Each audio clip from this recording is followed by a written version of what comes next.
today's show, we have a variety of ethnic studies scholars in California. They're going to speak about their work in their respective campuses. So welcome, everybody. Please introduce yourselves. Why don't we start here? Hi, my name is Phuong Nguyen. I'm assistant professor in Humanities and Communication at Cal State Monterey Bay.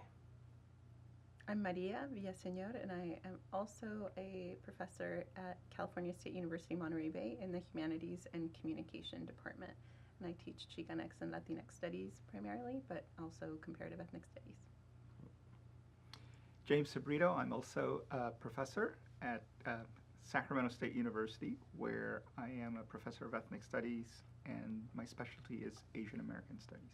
Okay, great. So why don't we start with you and just tell us what kind of courses do you teach? What do you like about these courses? And why is it important to have such courses at the university?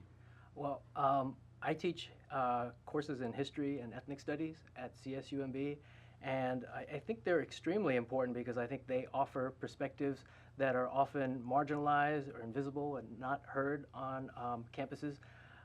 And the best way I know about it is through my own students, the feedback that I've gotten from students in the past about how meaningful these classes are for students to learn about this part of American history, to learn about the contributions that people like them have made, to see faces like theirs in the textbooks, and to be able to connect with faculty who come from similar backgrounds as they do. And for me, that's what makes this enterprise so meaningful.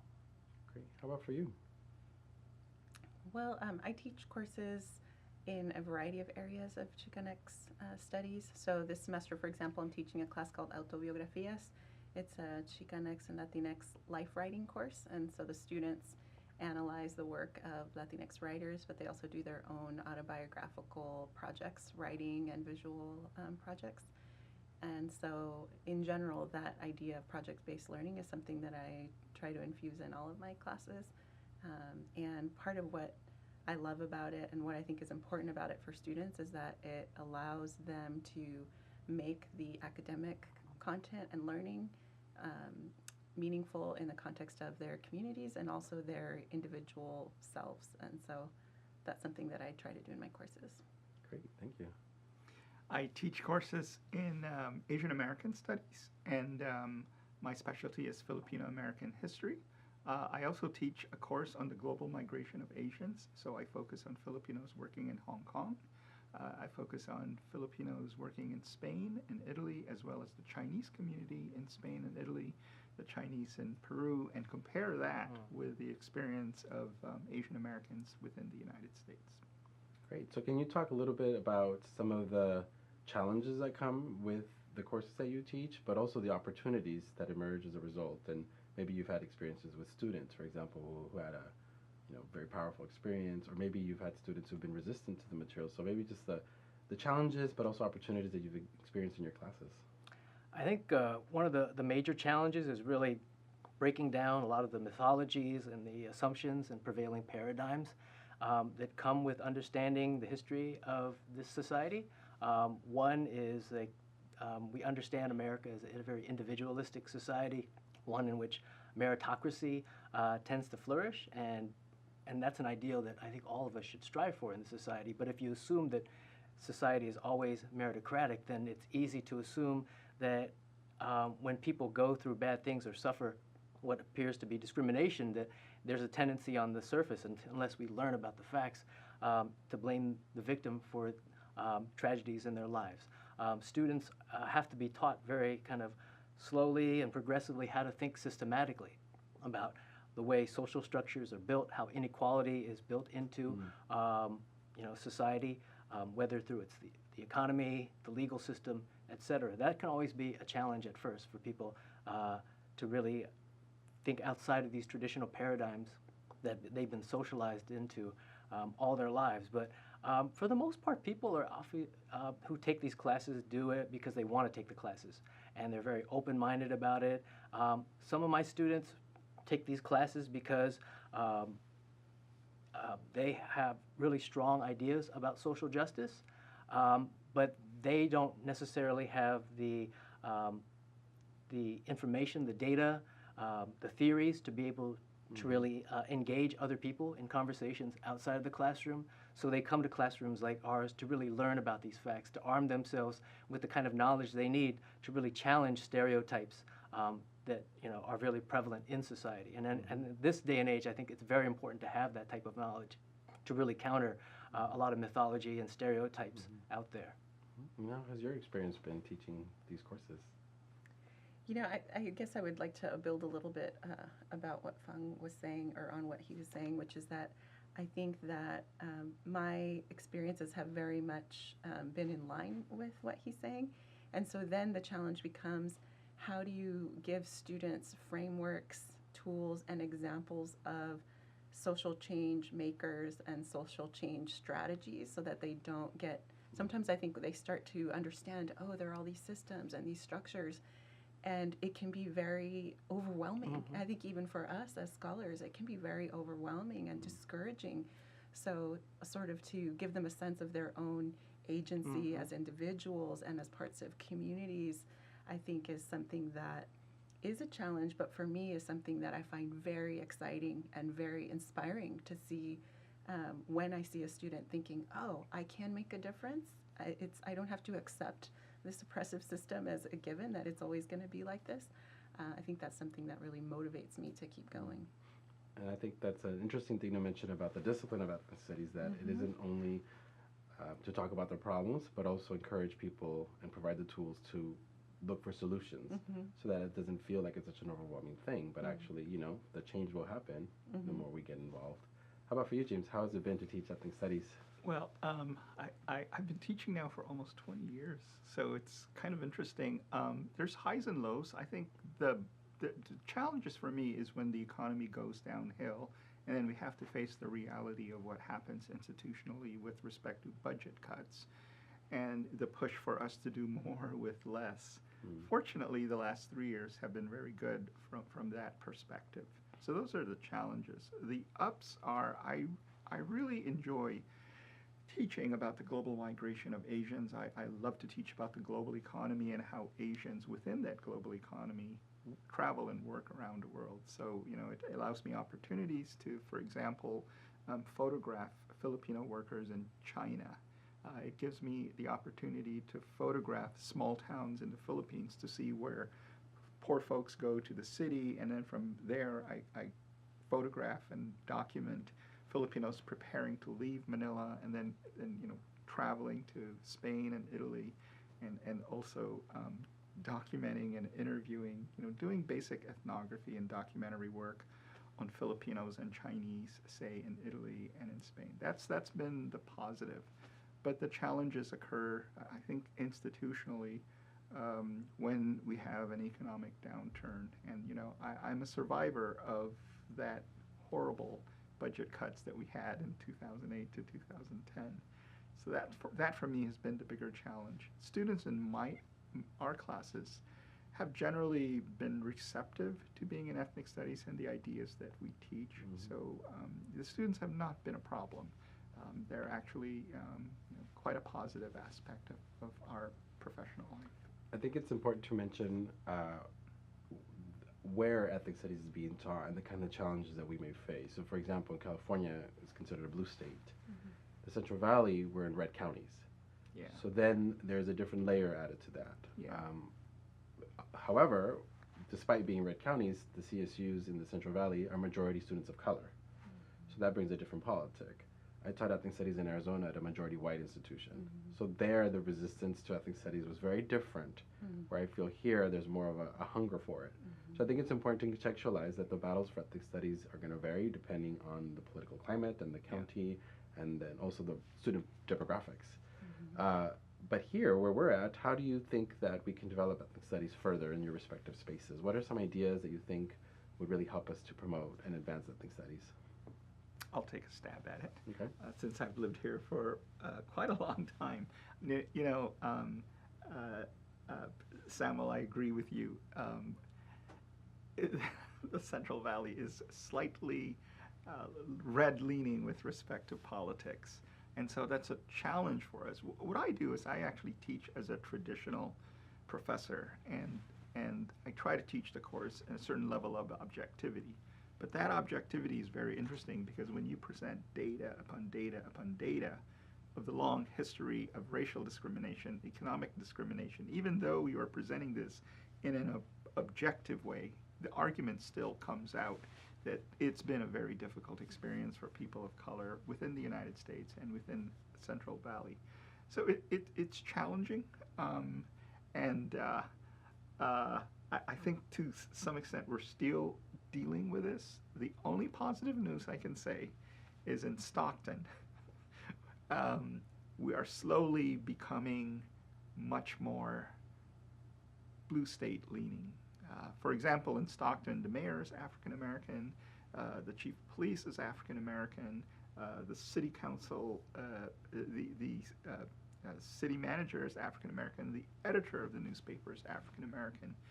So, slowly and surely it's changing. When I was there, those were not similar demographics. And today, Stockton is the largest ethnic group is the Latino population. So the numbers are on our side. And do you think that would help advancing ethnic studies there in the region, or what's the relationship between the community and what we do in our classrooms? Unequivocally, I think the answer is yes. I think with respect to the Latino community, they have to recognize that they have the numbers. They need to translate those numbers into political action and political power. Mm-hmm. And I look forward to that. And I join, in the endeavor of that transformation. Mm-hmm. And then for others, how do you think that ethnic studies could be more promoted, whether it's in your classrooms or in the universities that you're at? I think that, the history of ethnic studies is as a grassroots movement.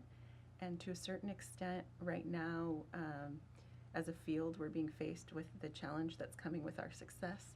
So as there are more of us who are in universities working, we are really drawn into the work of a university, which is largely bureaucratic. Mm-hmm. And so some of, I think, our challenge or something that could advance the advanced ethnic studies would be to think about, well, how do we negotiate that tension between the fact that we have to be and that we can and even appreciate the opportunity to be a part of the larger university structure, but maintain and revitalize the grassroots spirit. Mm-hmm. So, and that's something that I think I would like to do more of, is to be out more in the community and working with student groups. And I think that's really what is part of in the DNA of ethnic studies that could kind of, spark more interest. Mm-hmm. What initially got people interested in it, I think could get people interested in it more and again. Mm-hmm. But the challenge is that we're sort of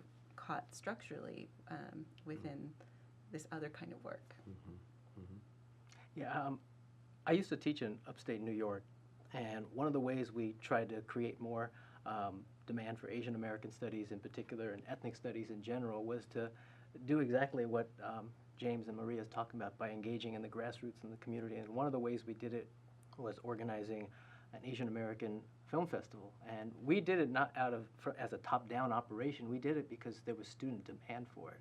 Mm-hmm. One student came to us, asked if we could put something on like this, and not only that, but make it a week-long endeavor. And we did it because the students wanted to do it. And not only did we do it for the students, we did it for the community as well. The fact that there have been Asians in upstate New York for over 150 years, but we had never had an opportunity like this to showcase Asian American culture, Asian American representations on the screen like this. So we were really glad to get the help of people in the community, and they were so excited and grateful to be a part of this, and not only as spectators, but also as content producers as well. So we went to the local schools, and we solicited submissions from the students. And in this day and age, the technology is there. It's very democratized, so it's a lot easier than 20 years ago to produce a film. So we received lots of submissions. The first night of the film festival back in 2015, we got submissions from the local Burmese community. That's the largest local Asian American community there. And they were very excited to come, their teachers, their families. And that's just one way to get people excited about this. James talked about, and you talked about this region being a little on the red state side, or at least leaning red, but maybe that's just in terms of the power structure. There are probably plenty of people that just need a reason to be mobilized, and that would totally shift the balance of power here. And I think, you know, the origins and the philosophy of ethnic studies could be a driving force to do that. So the last question is thinking about students. For example, often I'll have a student who may stumble into an ethnic studies class, others who will hear about it maybe even after they're done with school, and sometimes it's not even students who are in the university system who may come to an event.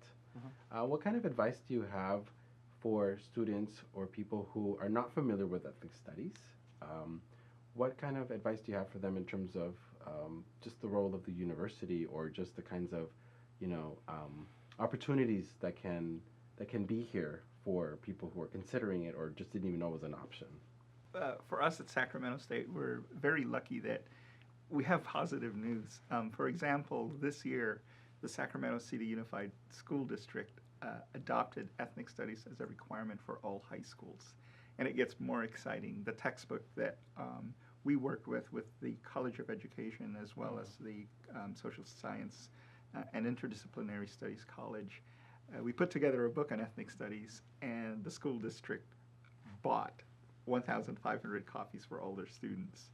What is more exciting for us is the experimental year prior to that, the teachers who were teaching ethnic studies as an experimental program before it became officially adopted, like the majority of them were our graduates from ethnic studies at Sacramento State. So for us, at least working with future teachers has been a really, really positive thing.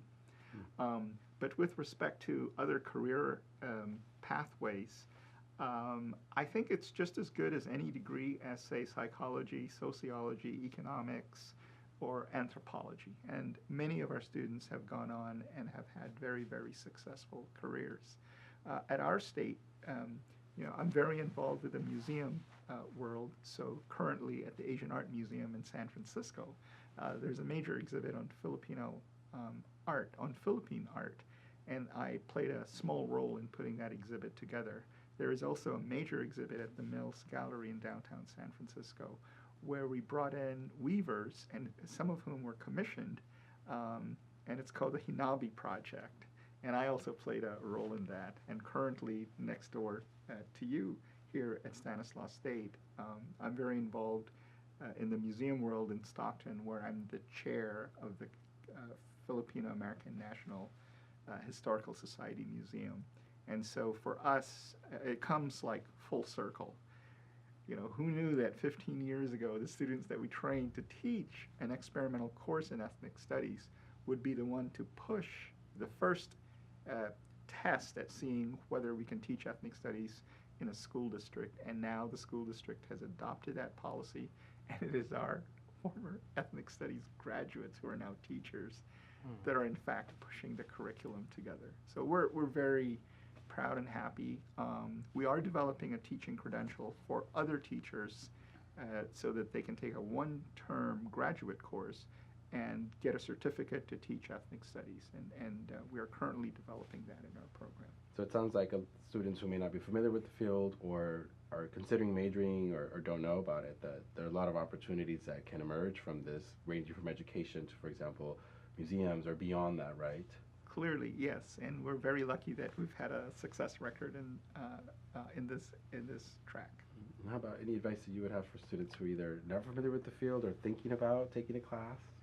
Well, ethnic studies has always been more than just some kind of vocational endeavor. That, you know, it was started at the grassroots level to really, you know, as an anti-imperialist, anti-colonial, anti-racist space, and today it's also a safe space for students, not only in terms of, you know, being able to acquire an education about things they would never be able to learn in other classes, but also a space where they can feel safe in hostile climates, campus climates in particular. I remember the funny thing is in 2008 when Barack Obama got elected president, it seemed that my field was in some kind of state of existential crisis, where they were wondering whether they would be relevant anymore because there was all this mainstream buzz about we've finally Post-racial. we finally reached this post-racial state. Post-racial. We're at the end of history right now, but 8 years later we realized that's not the case. Ethnic studies is actually more vital than ever.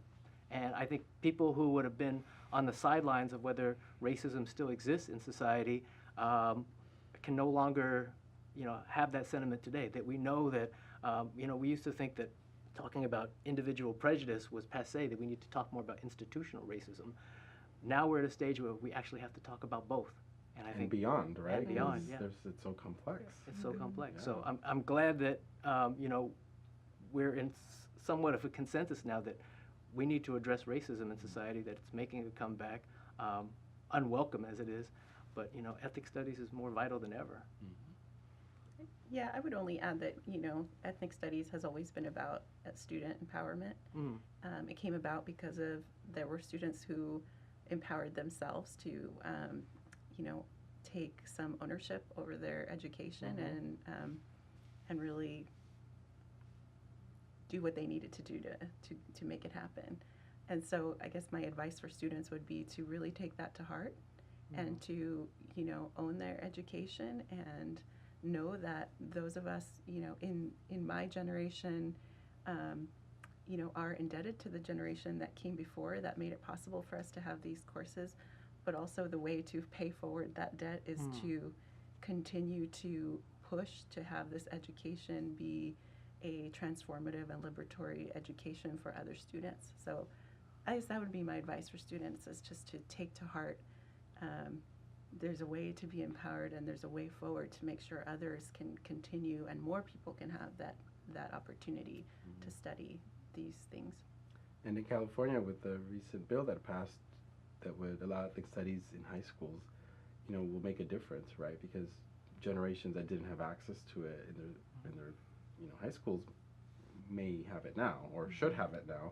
The next question would be, well, how are we training teachers to do this, and how is it going to be taught, and is there funding to go with it? So definitely like steps at a time, but I see that at least in California we're at a very good moment to building ethnic studies. So thank you all for being here. A very exciting conversation, certainly not the last one, I hope, and that we continue to take these conversations in our respective spaces to continue building ethnic studies.